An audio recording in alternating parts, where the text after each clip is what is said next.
Rassie Erasmus details how Sia not being available for the Wales test in June is not a problem for the Springboks when it comes to picking a captain. French top 14 and English Premiership players will not be available in June for the test versus Wales, as this falls outside of the international window. Therefore, a new Springbok captain and new fly-off has to be selected. But that's not a headache for Rassie Erasmus. Before we get into it, hit that subscribe, hit that like, hit that comment. Let me know what you guys think about this. Can you wait for the Bok test this year? I can't, man. Wales first up and then Ireland. Let me know in the comments what you guys think about this. Who do you think should be captain? Who do you think should be playing fly-off for the first test against Wales? Let me know in the comments. Hit that subscribe. Let's get into it. Rassie Erasmus has told reporters that he has 3 players shortlisted to captain the Boks come June versus Wales in a one-off test at Twickenham, at the home of rugby. Can't wait for that, man. According to South Africa's newspaper, The Rapport, you have to say it like that, The Rapport, Eben Bongi and Pieter-Steph du Toit are the shortlisted players to fill that captaincy void versus Wales. These are 3 guys that have already led the Bok. So nothing different. No surprises there, put it like that. These 3 players will all be available for the Wales game, but the captaincy is not a massive problem. Rassie goes on to say that we really have got a lot of leaders, and as I always say at the previous press conferences as well, if a guy like Sia gets released by his club at the right times, we have a good enough access to him, almost the same as the South African guys, then there is no need to change the captaincy. There's also talks, will Kolisi return to South Africa? The report adds that several top SA rugby administrators believe that it would be better for Springboks if Kolisi played in South Africa due to his unifying efforts and his value off the pitch. That's massive for Kolisi and for Springboks, for South Africa, almost in a way.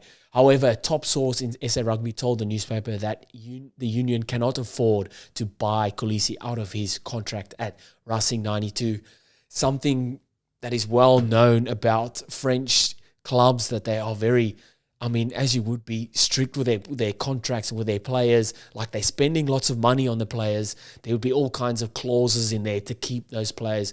And if another team wants to buy them out of their contract, you're going to have to spend lots of money. So it's looking like it potentially could be a different captain only for the one game.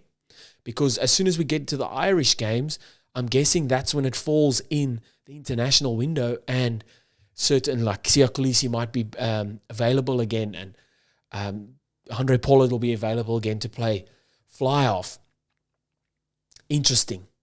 And like Sia said in the press conference during the World Cup, when asked about Mane's goal kicking, if you're lacking in one area of the game, someone else will make up for it. Remember this clip? I'll play it here now. Player's point of view, this question gets asked quite a lot when he misses kicks. Like, we play as a team, and sometimes you're not good at one thing on the day, but the way he attacked today, the way he took control of the team, how he is a general amongst us, people forget that and they remember the stuff that he does. Faf can kick, Chelsea can kick. There's a lot of guys that we can call upon. So if someone is lacking somewhere, somebody else takes over. It's the same as me. Sometimes I don't know what to call in the game.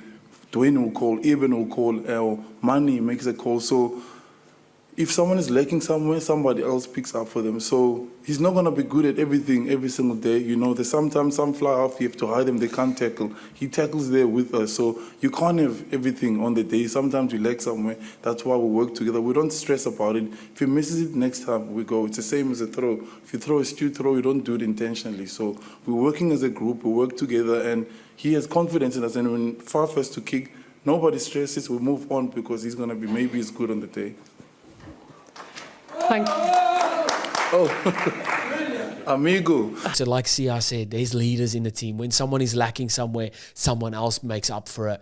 So I feel like whoever gets picked as captain for the Springboks against Wales, yes, he'll be on the team list, he'll have a C next to his name and it'll go down as a test and he was a captain. But there'll be 2 or 3, 4 leaders within that squad, in that team, that'll ultimately all together make decisions, and it won't be one guy standing by himself. It'll be one guy that's allowed to talk to the ref. So out of those 3, maybe Eben, just because he's so intimidating. I don't know. What do you guys think? Bongi is also a good option. You can see how much it means to him, that one part in the Chasing the Sun where he broke down after winning, I think it was beating England, and he was the captain on the field at the time. As you've seen in Chasing the Sun, Peter Steph doesn't talk much, but when he does talk, everyone listens, and he more talks with his actions on the field. So that's 3 good choices. That means those 3 playing or are going to be available to play. It's going to be a good team, man, no matter who gets selected. Vaden Gilla, who do you guys think is going to be the captain? Who do you think slots in at 10? Masuku's been playing out of his skin for the Sharks. Marnie Lebok is with the Stormers. Are the Stormers still in the URC? Then can they be picked? Is it outside their international window? Like, who is allowed to play? Who knows? Let me know in the comments what you guys think. I'll see you next time.